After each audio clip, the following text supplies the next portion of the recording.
All right, so let's get started with the evolution of the all-inclusive. Just a preface first. It's like in the last 2 years, I've been involved mostly in asset management. And basically, I spend most of my time in asset management in the all-inclusive, working with major brands that are starting in the business and looking at how to make it happen for themselves, looking at some of the players that we have here on the panel, that have been doing this for a long time. So I'll jump in and say, for me, the evolution of the all-inclusive is basically the big brands getting in the business, but getting in a big way. It's not just like, okay, yes, everybody else is doing it, so we have to step in also. But what's interesting is the fact that they all are doing it very differently. So I think it'd be interesting to contrast that a little bit in terms of their approach, how they got in. Some are buying their way into it, others are developing their way. Some, have been doing it for a while, but maybe not in the Americas. And then I'll maybe start with a colleague of mine, Fernando here. I remember years ago when I was competing for deals with him. If the owners wanted to do an all-inclusive, I just walked out of the room because there was no options for me. Back then I was with the brands, and there was only a few options in the all-inclusive, and he was the only guy, vertical integration, could offer just the whole package. So let me ask you, because you're getting involved with the brand, and you're seeing everybody else do it. So at the same time, it's like, why are they all getting in? Well, good afternoon. Pleasure to be here. And that's a very good question. And unfortunately, it's really bad for us. AM Resorts was created in 2001. And for many years, we were the only player, or one of the few players, there were a couple more, in the unlimited luxury. We don't call it all-inclusive because the all-inclusive has a negative connotation. So we prefer to use the unlimited luxury because what we really created was a luxury product operated within the all-inclusive operation methodology. So we were very happy, but as we all have seen in the last 3 years, finally, most of the big companies, the big hotel companies, understood and realized that, wait a second, what are we doing here that we are not in the all-inclusive? They realized how successful the all-inclusive segment of products is being in the last few years. For many years, even there were islands in the Caribbean that opposed to have the all-inclusive or unlimited luxury in their islands because they thought that it will bring not the right customer to their islands. And now, if you look at the Caribbean, the islands that most developed in the last 20 years and that have new products, increase their visitors and everything, are the islands that since the beginning understood the potential of the all-inclusive product. And the islands that were opposed to it, now they also understood that it is the way to go. And why? Because it's simple. I think people are sick of politics and are sick of getting their money or paying for things that are super expensive. You go to a hotel and you're with your kids and they say, oh, I want a Coke, they have a sip. They leave the Coke and that Coke was $10. So the people are tired of it. People want to relax, people want to enjoy a vacation, and that's why the unlimited luxury, all-inclusive product is being successful, is being also because we upgraded the product. Yeah. We created a product that you feel in a luxury space. You feel the rooms are big. The restaurants have design. It's worth the money that you pay. Exactly. And that's why everybody now is going to the all-inclusive. Thank you, Fernando. I'm going to have to take back control of the conversation. It's taking too long. I got too many developers here, so they won't pass the I just want to know how high Alejandro. how Hyatt ended up with 2 seats in the table. Oh no, you're okay. Now that they did that, so Your approach was I different. think, in simple terms, I completely agree with you. I think it's the guests are asking for it, Yeah. and from the owner's perspective, it's very profitable. Now, not every project, not every resort project has to be all-inclusive, right? There's places where European plan still makes a lot of sense, and we just signed a Ritz-Carlton Reserve in Papagayo, which is not a product that will be for all-inclusive, but there's many other destinations where really all-inclusive is the way to go. But it's all about volume in the all-inclusive space. We have been looking at this space since 2015, 16, and to give testament to AM Resorts, they did a very good job in elevating the experience of the all-inclusive. Right. I think before at Marriott, we had the idea that all-inclusive was, cheap alcohol, not very good food, the old traditional model, and maybe the company was not that interested to play in that segment. But with AM Resorts and others out there that really elevated the experience, we thought there's an opportunity, and interestingly enough, we did a market research, and I'll try to be brief, back then. We did it both in New York and in Canada. And most of the people that we interviewed back then, there were 2 things that were very interesting. One, they didn't remember the name of the hotel they stayed. They remembered the destination, but they didn't remember the brand. So that was one thing. And then the second thing that was interesting, another question that obviously we asked was, do you belong to any hotel loyalty program? Mm-hmm. And many of them had Marriott in their wallet, but we didn't have a product to offer. So I think what we did is internally, we were able to convince senior management that this was a very interesting business model with the right project, with the right investor, in the right market, in which we should be part of. And it took us a while to really move the company from, it's a segment that we're not interested in, until today we have more than 30 hotels in the all-inclusive space, and we have around more than 15 projects signed and under different stages of development or construction, just in Latin America. And other regions are very interested, like in Europe and Middle East, that I think we could grow there. Thank you. And actually, one more thing on that. It's like what I like about Marriott, what you're doing is like you develop a system, a standard for all-inclusive across segments. You have a lot of different brands that could be playing in the all-inclusive. And again, I think the timing. I know. But it's a different approach. And when you were talking about the different approaches of all the different companies, there's, for example, there's some companies that decided to create new brands. There's some, we looked at it too. And what we decided is, out of our 31 brands that we have today, we decided to bring 8 of them to the all-inclusive segment.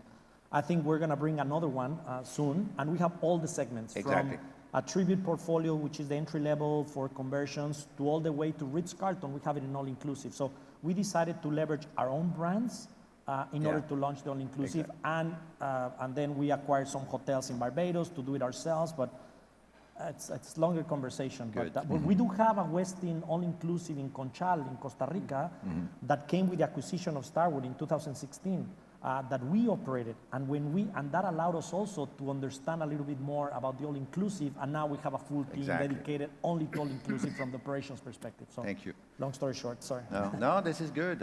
We're here for provide information. Yeah. And looking at Gustavo, looking at Wyndham, I see your approach different. You basically leveraging a huge loyalty program that you have.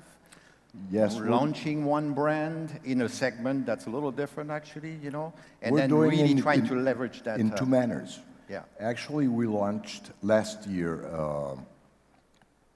the Registry Collection brand. Registry Collection is a soft brand and very high level. And the first hotel that we opened with this is Grand Residences, which is in Puerto Morelos, Mexico, just like a few minutes away from the airport of Cancun. This has been operating for a long time independently as an all-inclusive and as a European plan hotel as well. So we learned a lot from that, and we wanted to do something different. So very much as Marriott is going to be doing, we're delving into the all-inclusive with different brands, number one, And recently, what we did is recognizing that we're not expert operators or managers for hotels in the all-inclusive segment, and actually Wyndham is moving away from managing hotels. We entered into an agreement with Playa Resorts.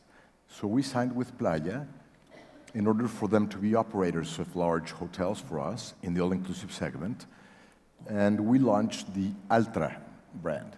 So Wyndham Ultra comes from all travel in all-inclusive. So we opened with 2 hotels, one in Playa del Carmen, the second one in Cancun, and we have another 3 coming in the near future. Good. From within the Playa portfolio, and we have another 3 or 4 already signed. Yeah. That will be opening in the near future. So again, what we did was recognize, number one, the huge loyalty program, Wyndham Rewards, where we have a very vast amount of members with huge points. Yeah, exactly. And so when we opened Grand Residences, which is a very high-end all-inclusive, we began recognizing that people were coming in. Yeah. But we were amazed by the response. Yeah, but that's an approach that's keeping with Wyndham's strategy, right, of being a big franchisor, and that's the bulk of your business also. We're trying to leverage our strengths. Exactly. And have someone be a partner to us in operating where we are not the experts. Right. But we're going to be doing, as Marriott is going to be doing, not only with Grand Residences through Registry Collection, Ultra naturally is the leading edge now for us, but we're going to be having some other brands in the near future. In this year, we'll have another 2 or 3 brands delving into all-inclusive as well. Very good. Good, thank you.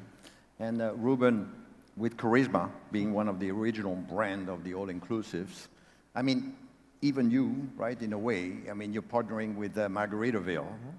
So the brand out there that's well known by most people in the industry and the clientele, basically. I mean, that's getting into the big brand business also, I suppose, right? Can you tell us more about this and the reasons and where you're going with it? And I see that you announced quite a few projects already. Right. Thank you, Ronald. What we have discovered along the way is that the people are more not only looking for quality and for good accommodation, good food, and good stay, but also because they are looking for an experience.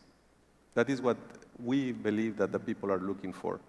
And as some of the people in this panel said, that some people goes to the hotel, but goes to the destination, but doesn't remember the name of the hotel. We wanted to bypass that approach and go the other way around, which is to go because of the brand itself. Exactly. So we are very proud of our relationship with Margaritaville. That is no doubt. But as well, we also have the very strong relationship with Viacom for Nickelodeon hotels. And also we have MTV hotels. So our process has been more inside out, because we've been all the time on the all-inclusive space. But since the moment that it was, the concept began, until now it has changed dramatically. Because before it was a commodity. And before it was just a segment of the market. But now, people are looking even farther. Therefore, a few years ago, like in 2000, we jumped from this level of hotels into luxury properties. And then we went through the gourmet inclusive and all those processes with along all our 16 brands. We did great. We couldn't complain. However, there was a very important niche of the market that is already out there by some other brands, like Margaritaville and like Nickelodeon or like MTV. Right. So we are piggyback on those exposures in order to get farther into the process, not only for the conventional channels of distributions of the hotel, but also for the channels of communication and exposure that these brands bring to the table to us. Yeah. Viacom reaches 3.8 billion people in the world. Therefore, in all the platforms. So it's a channel of distribution that you cannot ignore. Yeah, sure. Margaritaville has a reach of a lot of people in the world. So that is what we are trying to do with our new strategy. Good, thank you. And Karisma has done a great job, Ruben, in Yes. terms of food and beverage experience, and you have that Thank you. culinary center, and that is really going to the experience and what the customer is looking for. And also, I think that we haven't touched upon is on the group segment. Yep. Our chief marketing officer from the Latin America region was yesterday here with us, and she didn't talk about it, but basically the groups are asking for it. Yes, exactly. So exactly. that's a very important segment from a Marriott perspective is the groups as well. Yeah. Nicolás, so let's talk about Accor, and I think most people in the audience probably are not even aware that you've been in that business for quite a while. It's a big piece of your business in Europe. And tell us, when are we going to see it in the Americas? Absolutely. So we started actually with all-inclusive a little bit over 5 years ago. We acquired a brand that is called Rixos. It's a Turkish brand, and we actually have quite a few properties. We own, well, we don't own, but we actually operate 27 properties, over 10,000 rooms, and we have a pipeline of over 14,000 rooms already in all-inclusive, mostly Turkey, Asia, and some part of Southeast Asia, Middle East. So it's quite interesting because we've acknowledged the opportunity, and we've been in that segment for the past 5 years plus. So we understand the potential and the great opportunity that represents for us here in this region. So what we just did at the end of last year is we launched our platform here in this part of the world, leveraging all the expertise and all the know-how that we have from Rixos, from being successfully running that concept for the past, well, the whole team actually for over 20 years, and us over 5 years. And then we're doing the combination of that expertise on all-inclusive with our more recognized brands in this part of the world. So basically, what we're gonna be doing here and what we're pushing for is brands such as Fairmont, such as Sofitel, Pullman, brands that have good presence in the region will be the ones that we will be entering the market with. So we lever the best of both worlds, and that has been the strategy. We did a lot of work around it, and finally we ended up launching it November last year. And it's very interesting because at the end we're focusing mostly in upper upscale and luxury segments. That's where we are trying to tackle. And we have, funny enough, like there's a lot of people that don't know this, but we, despite being heavily concentrated in Europe and in some other regions, we have the second largest distribution system in luxury in North America through all the Fairmont and Sofitels and our platforms that we have acquired throughout the years. So that gives us a very robust client base from North America that could come to the Caribbean and to many of the destinations here. And obviously we have a very good presence in South America as well. Yeah. So we're trying to mix the best of both worlds. Yeah, you took away one of my questions here, which is, I think the brands are moving the all-inclusive up, you know, in terms of segmentation. I mean, you just mentioned you're doing it, trying to bring it to Fairmont, right? I mean, I know Fairmont Mayakoba already is playing around with some of those packages, right? But I mean, you're talking about an all-inclusive Fully Fairmont, all-inclusive, right? correct. And anybody else wants to talk about this in terms of, I mean, I'm working asset management on the W in Cancun, so I know you're doing it. So yeah, I'm just... we are confident that there is some demand in the luxury segment for all-inclusive. And again, it's not for all the markets, it's not for every project, but we're confident. We have actually Ritz-Carlton, Luxury Collection, W, and probably soon JW Marriott on the all-inclusive space. There you go. Mm-hmm. So that gives you, that tells you that the demand is there, and we're completely Fernando is confident anxious to jump in, so No. go ahead. Smaller properties though, so right, you're not gonna have a Yeah, 1,000-room Ritz-Carlton No, all-inclusive. exactly, Yeah. exactly. No, just I was thinking that for years the people, very wealthy people, have used the all-inclusive concept. Like when you go to Africa on a safari, it's basically an all-inclusive, and it's people that are paying a lot of money. So what happened in our industry is those people didn't have the right product to go to, and as soon as we provided them with the luxury and the experiences and the product and the quality, they said, what am I doing now using these opportunities, these destinations, these brands that have a very good reputation already? And now they are giving me the product that I'm going to have the peace of mind, I'm going to enjoy my vacation. Yeah. And I think if you look at the cruise ships, it's a good example, right? You have very luxury, Oh, sure. cruise-style cruises, small, and then you have the massive, massive. entry-level, That- 5,000 people cruise ships, right? Makes sense. They're very segments. Following up on that idea, this is a very good exercise for everybody involved in the cycle of the business, because the people that didn't have a place where to go, they were spending their money elsewhere, and a lot of times outside of the hotel. These people, this segment of the market, are not afraid to pay. They are not afraid to pay, but they expect quality. That is the most important thing. So when they say, yeah, your cost is very high, yeah, but my rates are very high, and my EBITDA is the same, but it's bigger, it's a lot of money down there. So these kind of people are the perfect niche of market for everybody involved, including the asset, the owners of the asset. So for the company, the operating company, the brand company, the royalty company, everything that is involved in the equation are making very good progress with this niche of the market. Isn't that correct? No, yes, there are different segments waiting to be served, as Karisma has done for a long time. I remember knowing Karisma 15 years ago in my RCI times, for example. No, and it was true. You want to have the gourmet inclusive experience. And I don't remember what brand of wines you had there. Oh, yeah, but you Wine had Spectate. yes. So there was a night where you would have a bunch of wines and had a great night, and then you had Canadian meat. I remember, right? I remember, yeah. So and that is a high price ticket, and you have people willing to pay for those tickets. And a very good example of that is they catered to the children and families, no? Correct. With Nickelodeon, for example. And that is very much what we will be doing in Wyndham. Wyndham is sending all this ultra.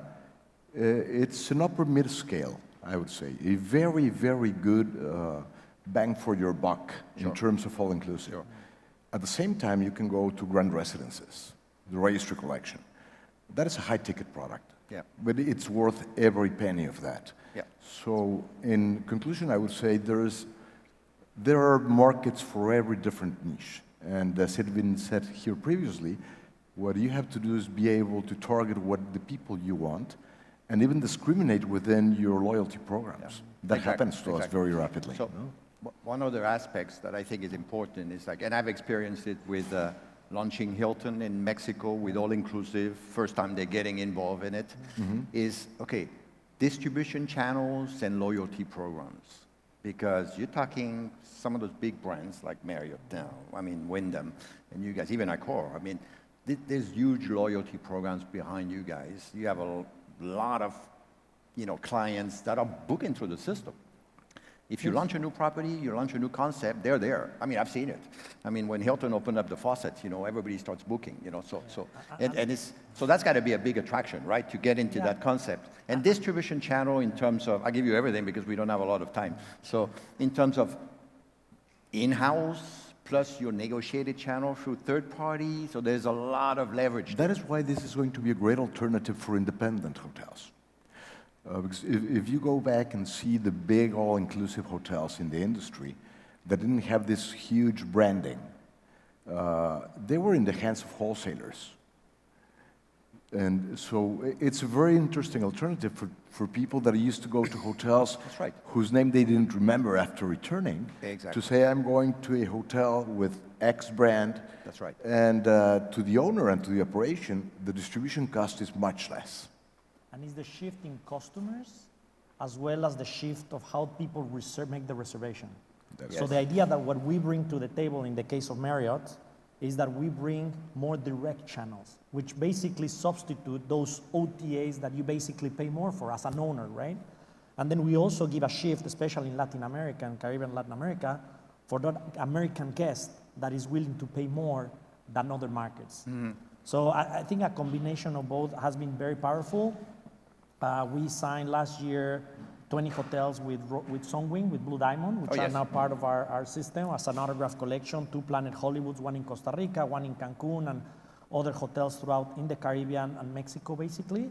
And they are very, very happy so far with the results because they were able to see those shifts. Right. So they're very good at what they do, but we came in to complement that channel, that changes in channels, and maybe and changes from where the customer is coming from. Yeah. Well, you're getting into the same situation with Hyatt, right? Yeah, absolutely. And that is bringing another distribution channel. That's right. But I think if I need to summarize what is the all-inclusive or the unlimited luxury and what is the success of it, is diversity. You need to have diversity of product, different type of rooms. You need to have diversity of experiences, diversity of restaurants, diversity of production or distribution channels. It's all about diversity for me, the unlimited luxury. Thank you. Well, we're just about out of time, so I'd like to ask maybe, what's the next frontier for the all-inclusive now? Not everybody is doing it. We're all playing the same game. It's like, where do you see out there? Where is it going? Well, you mentioned going into luxury, right? I don't know. Is there anything else out there? You have any thoughts? I think the market is very, very deep. We have a huge market, and even though all-inclusive has gained a very vast amount of consumers, there's a lot of market that remains untouched.